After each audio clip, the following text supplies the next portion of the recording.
And now we need to choose our template. Templates are different from themes, which we already chose earlier when we installed Astra. That theme controls the overall look of the entire website, including colors, fonts, and the layout for all pages.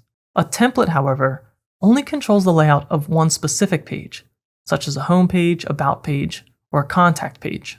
You can browse the templates by category here, and you'll see that the templates that are paid are marked as premium. But there are plenty of free ones to start with, and using a template will both save us lots of time and will get us started with a professional look. If you click on any of these templates, you'll get a preview of how it would look, and you can even navigate through the pages here. To go back and choose something else, you can just click the X. I'm going to use this template called Planet Earth, as it's a good one to learn the Elementor page builder, and it's flexible to use for different industries. Once we select the template, you can start by customizing your website with a site logo, and you can change font pairings if you'd like.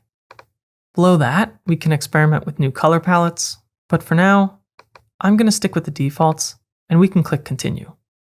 In this feature selection step, I'll click Skip this step.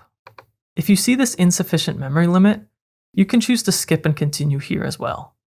And then finally, on this screen, you don't actually need to fill out your information here, but you will need to check this box to acknowledge that you are overwriting your site settings and adding new content. Once checked, click Submit and Build My Website.